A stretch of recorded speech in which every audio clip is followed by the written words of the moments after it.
Now it's time for a review of what's making the headlines in the papers this morning. Let's look at the top stories that are shaping the agenda of the day.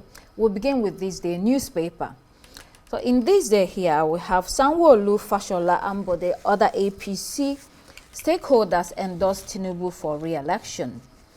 NPC remits over 10 trillion naira to Federation in 8 months, records 4.2 trillion naira revenue in August. And Senate applauds EFCC's recoveries convictions under Tinubu's watch. Daily Trust, women, children killed in another Niger tank explosion. Doro replaces Nentawa as minister. And ADC Secretariat attacked in Ekiti, Party 6 probe. Christian genocide claim in Nigeria false, according to the Sultan. The Guardian, 5G promise fades as pricey phones services shut out poor Nigerians. As APC rallies behind Tinubu, ex-minister warns corruption, poverty pushing nation to edge. The Punch. Convention, Lamido Turaki McCarthy lead PDP chairman race. Samwo-Olu, Fashola and others endorse Tinubu. Then MDA is under fire as FG probes TSA violations. Presidency can clash over Christian genocide claim. Vanguard. Abuja protest. Court remands Kano's lawyer, brother, 10 others in prison. Court nullifies Ebonyi 2024 LG election, sacks chairman, councillors. Moving on to Daily Sun. There's also that story. Protest court sends Nnamdi Kano's brother, 10 others to Kuje prison. Senate recommends life imprisonment for minors defilers. Insecurity, Edo State government to regulate activities of scavengers, scrap dealers, according to the governor, Okpewolo. Supreme Court reserves judgment in Rivers State emergency rule suit. FG's domestic borrowing hits 6.17 trillion naira in 6 months. New Telegraph will go after enemies of our sovereignty, said yes. Intervention to states, reps ask Edu Cardoso for detailed financial report. Leadership, government mouse 65 years retirement age for air traffic controllers. Why opposition governors are defecting to APC, Sule. And then there's disquiet over possible tenure extension for all Progressives Congress executives. That story on the explosion of a tanker in Niger State features here. We have some photos showing people in hospital. Daily Independent, deadly shortcut, the corruption within Nigeria's vehicle inspections. Lack of popularity pushing defecting governors to join APC, according to ADC. And Khan Ford's presidency affirms Christian genocide in Nigeria. To the international headlines, we'll start there with iNewspaper. Benefits set to rise by 4% as problems pile up for reefs. Then to the metro.co.uk, Barris, our lockdown failed kids. The Guardian newspaper this morning, family law shift hailed as victory for children facing domestic abuse. And Sarkozy starts 5-year prison term for criminal conspiracy. Financial Times, Pentagon enlists buyout firms in drive to fund $150 billion overhaul of Army's kits. Bailey hears alarm bells over private credit after big U.S. corporate failures. The Daily Telegraph, Putin defies Trump as peace talks collapse. And Andrew's Royal Lodge future in doubt after losing business lifeline. Still in crisis, Prince Andrew. The Times newspaper, Chancellor plans $2 billion tax rate on middle class, and Trump abandons hope of Putin summit. Finally, the Daily Express, help ensure Sasha's evil killer stays inside prison. Now let's go back to this newspaper. There we'll start with the story, Samwo-Olu, Fashola, Ambode, other APC stakeholders endorsed Tinubu for re-election. What's there to say about this? I think they've joined the endorsement train. Somehow you can see that the electoral race has started without the umpire blowing the whistle, because that has been the strong advocacy the civil society organizations have been raising so far in the last couple of months. Pre-election campaign, illegal campaign, because Section 94, subsection 1 stipulates 150 days to the election, and now we've seen strong endorsements that would have even more far-reaching impact than even the campaigns themselves, because 3 governors coming out, Governor Samwo-Olu, Ambode, and Fashola, to endorse President Bola Tinubu. I don't know if it's the payback of loyalty. All those, his political godsons, he was instrumental for each one of them becoming governors. And whenever he says, you're no longer going to be on that seat, then you're not. That's, in the instance of Ambode. Absolutely. And I think that he is realigning back to the fold now. That's what we've seen playing out. It's amazing how one man can hold an entire stage hostage for more than 20 years. Yeah, you remember the time of Abraham Adesanya, and so I think we give it to him. It's been a very... It wasn't the same thing. It wasn't one man in charge. That's the point I was trying to make. Yes. He's been able to break that dynasty and create his own strong dynasty, and now people, succeeding generations now of governors have been able to toe that line. He's been, I said here a couple of days that he is a very skillful politician, and I think that he needs to be studied. Skillful in the sense that it's good for the country or bad for the country? No. Do we need dynasties? I'm talking without the moral context yes, now. I'm talking strictly on the political context now. You're right. Okay, there's another story in this day. NNPC remits over 10 trillion to Federation in 8 months, records 4.2 trillion revenue in August. We know that revenue is on the upward trajectory.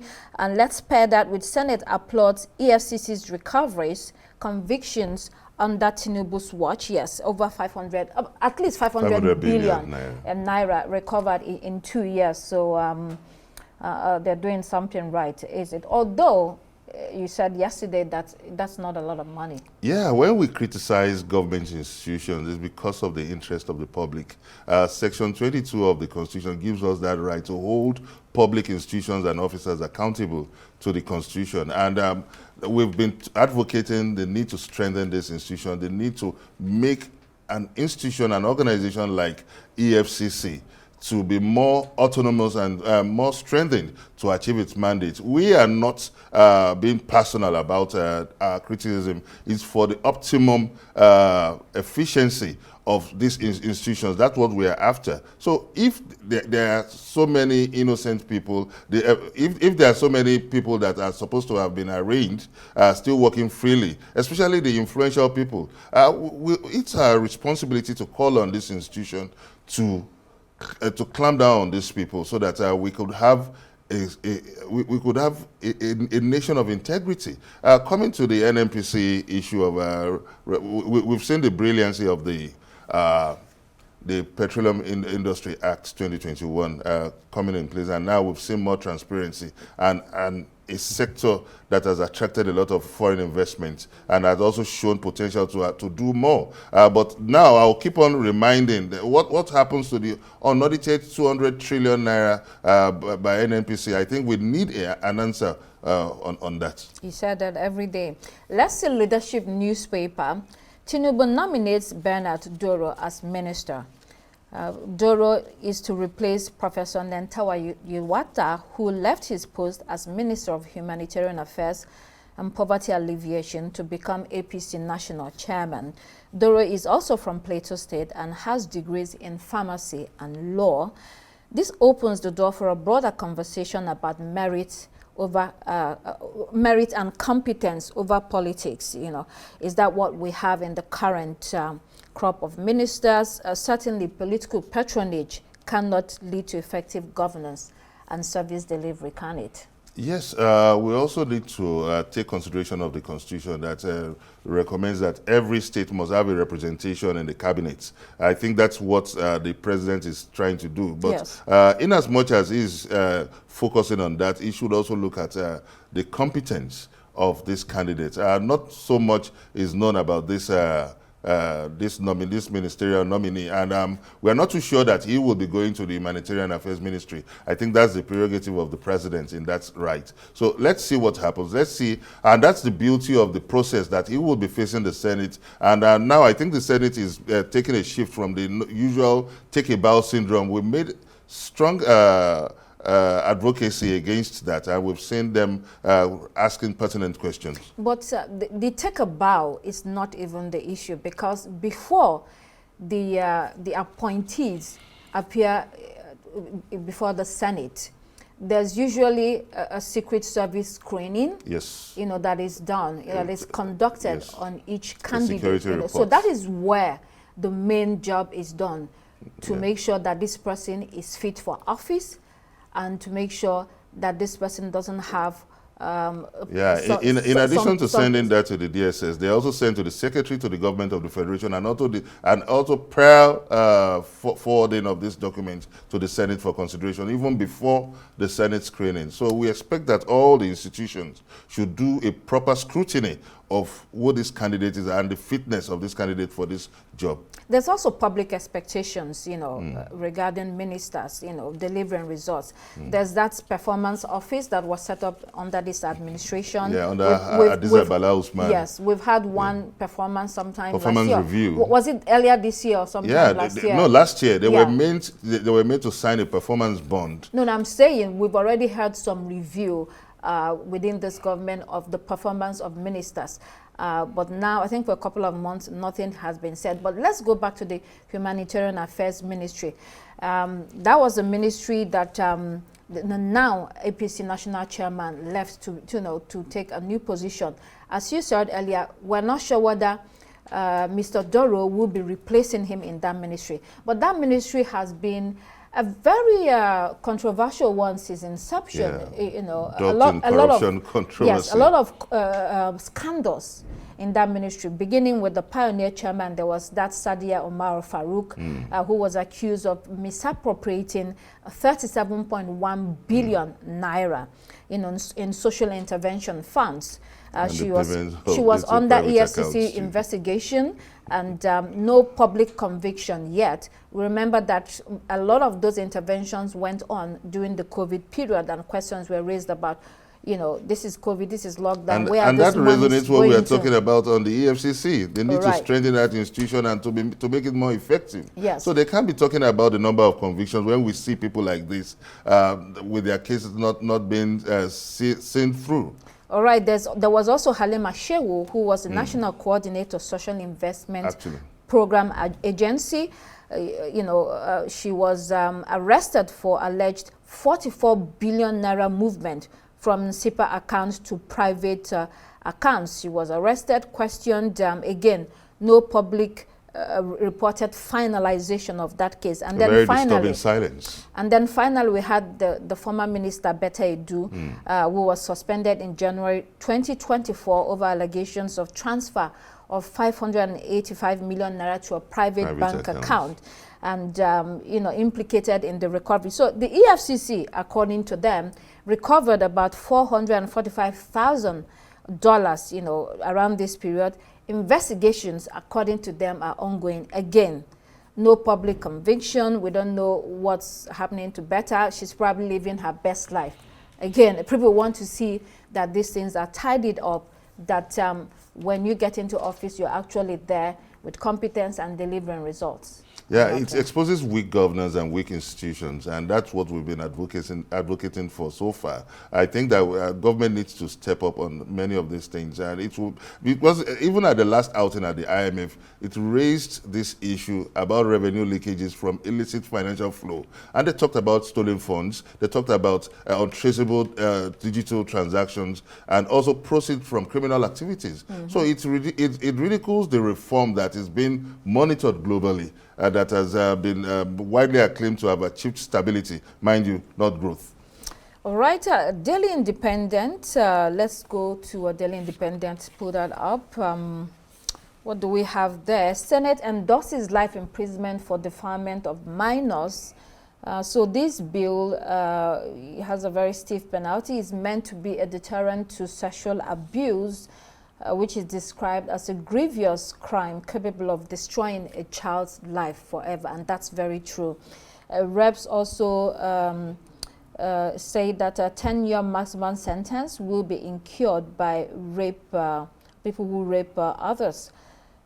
This bill was unanimously voted for by all lawmakers. So in a culture of secrecy, where rampant sexual abuse is often overlooked, this will go a long way to protect our children. Children have rights too. They're vulnerable and should be protected. Yeah, I think in a society like us, there's a lot of stigma, and that comes with silencing of the victim. I think the victim's voice has been silenced for so long. I remember a lady confided in me that she was raped at the age of 9 by her uncle. So it also raises that the need for awareness to be stepped up, the need for awareness campaign to be stepped up, that most likely those trusted relatives are likely suspects in this issue. So there is a need for a proper reorientation in raising the girl child, and we should come to that awareness that raising the girl child is not a part-time job. But you also know that sexual abuse is not only against girls, it's also against boys. Yeah, but the girls are the most vulnerable. Well, and the ability to manage that trauma sometimes lasts a lifetime. No, I understand that the boy child also needs to be protected. A child needs to be protected. And that's why we need to have that strong child act for the country. Children in general are vulnerable. Very vulnerable. Whether boy or girl. Yes. But I agree with you when it comes to education. Perhaps you need to educate children to be aware of what is harmful body contact, because a lot of these kids don't know, and parents do not talk about a lot of this. assumptions. Exactly. So you need to talk about these things so that they are aware when someone touches them in an untoward manner, they can confide in you. And it also depends on the kind of relationship that parents have with children, in which they will feel safe. It's a very deep meal of untold story, actually, especially in this part of our society. In which they will feel safe to speak to their parents or guardian. Let's see Punch newspaper. The Punch, there's an inside page story there. Senate has passed a bill to establish Miners Rangers Service. The Nigerian Miners Rangers Service will fight illegal and artisanal mining.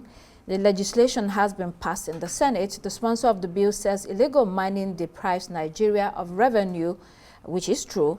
Another senator spoke of bandits who engage in illegal mining on a massive scale and the lack of sufficient security personnel to combat this crime. The law will also take care of rescuing trapped miners, emergency medical response, and investigating compliance, among others. A couple of things here. It's an interesting bill. It is true that Nigeria suffers from huge revenue losses from this activity. So how much are we talking about? Some numbers here. According to the Nigeria Extractive Industries Transparency Initiative, NAITI, and other sources as well, estimates are that the country loses $9 billion yearly. Although data is imprecise, different data on this, it is certain that we lose a lot of money.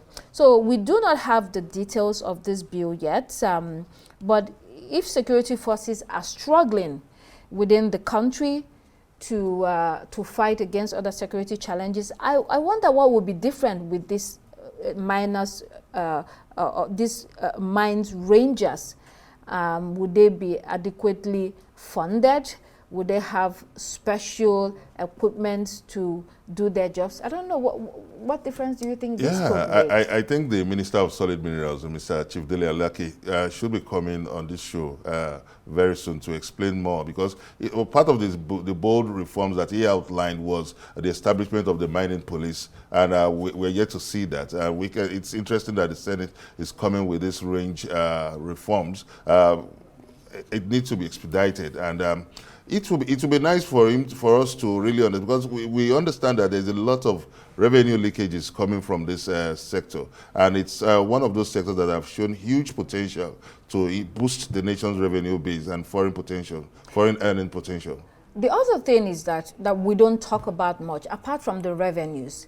We're talking about people's lives, villages, communities that are affected by these activities, whether it's the pollution of their waterways, whether it is this destruction of the environment, degradation of the environment where they live. There's also conflict that results from all these bandits and illegal miners fighting against each other concerning turf and territory, and it leads to a lot of displacement. So that should even be number one before the money aspect comes in. Yeah, I think that it's been an esoteric sector so far. It's a sector shrouded in secrecy, and I think some of these governors, they want it that way because of some obvious interest attached to this. So it's a good step that this sector has been removed from the exclusive list to the residual list, and that means that more openness, more transparency, and also it will also open the space for the small and artisanal miners to invest in the sector, and that would be a root potential for long-standing economic growth in the country. Right. So I think that the reform in that sector should be expedited. Vanguard newspaper, Abuja protest court remands Kanu's lawyer, brother, 10 others in prison. So defendants chanted war songs according to the police. That's one of the reasons. It says they were arrested. Kanu's lawyer, Aloy Ejimako, was remanded alongside Kanu's younger brother, Emmanuel. And this is in regard to that Monday protest titled Free Nnamdi Kanu. In that case filed in court, police claimed that they disrupted free flow of traffic, disturbed public peace, which is, according to them, punishable under sections 152, 114, and 113 of the Penal Code, and as well as engaging in criminal conspiracy. I mean, the only language that the Nigerian government seems to understand is force.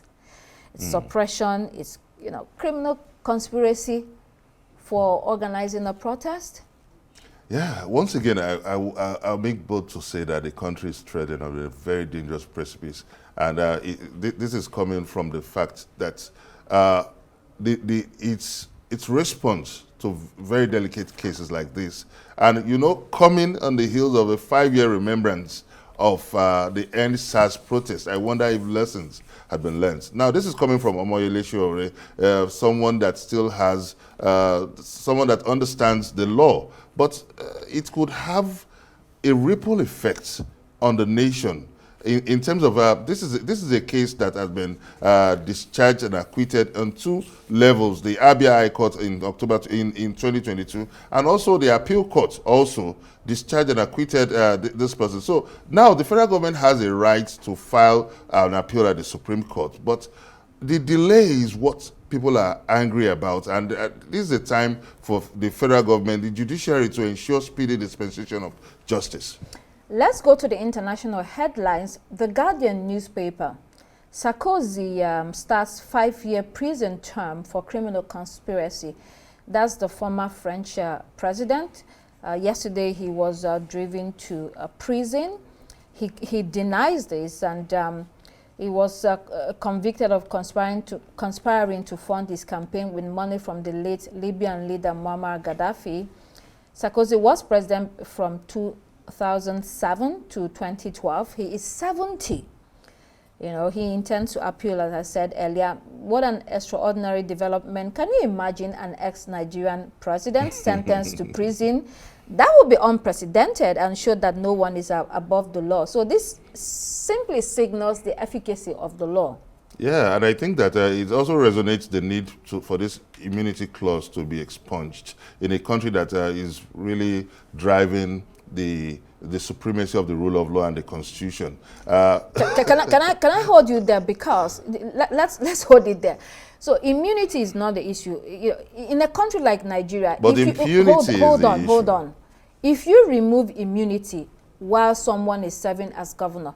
There will be so much distraction. There will be so many litigations that you're unable to do anything. No, but however, it's a catch-22 situation. Okay, you can ride on. However, once you leave office, the immunity is over. It means that you can be tried and you can be jailed. So the issue then is whether the law will take its course, whether the judiciary and the law is strong enough to show that nobody is above the law. Yes, but I think the immunity clause creates a breeding ground to weaponize governance and its institution, to create a safe exit for them. Imagine what it means, holding a state for 4 years. The influence you would have built, you would have been able to establish your people and a safe exit, and loyalists, band of loyalists. You can see Ambode, Governor Ambode, Samwo-Olu, and Fashola teaming up to endorse President Tinubu. That's the impact of immunity clause that we are seeing, and it kind of gives them that kind of leeway. I don't think so. For a country like Nigeria, it's a very delicate polity, and I think that that immunity clause would slow down, because if a president or a governor knows that he doesn't have any immunity clause, he will learn to obey the rules and live within the tenets of the rule of law. You do know that in this same country, it depends on whether you want to allow the judiciary to do its job. In this same country, a former PDP chieftain, Chief Olabode George, went to jail. So if you really want to apply the law, he was not a governor when he went to jail. It doesn't matter. I'm saying he was a high-profile personality in Nigeria, and nobody believed that will happen. So if you want to apply the law, you can do that. Let's quickly go to Japan. Senator Kaichi has become the first female prime minister of that country. It's a symbolic breakthrough for gender barriers in a country that is fiercely conservative. At the same time, she's known to be a very conservative politician herself and opposes a lot of the feminist policies that people are hoping that will get some reforms. And so finally, she's a nationalist politician, also with a hawkish a position favoring stronger defense, tougher stance towards China. So we may be seeing a more assertive Japan on the world stage. Quickly. Yeah. Okay, because of our time, I think I wish her the best of luck. As a female parliamentarian leading the country, I think we shouldn't play up the gender cards. Yeah. We can only wish her the best of luck. And then, of course, finally, the Daily Telegraph, where Putin defies Trump as peace talks collapse. I guess it's not as easy as the Palestine and the Israel case, where he could rein in on Prime Minister Benjamin Netanyahu. Putin has so many cards to play with. That's what is happening here. I think it's about the struggle for territorial control that's playing out here. And Russia is not willing to give up. Yeah, it is not. All right, that's all we can take on the paper review today.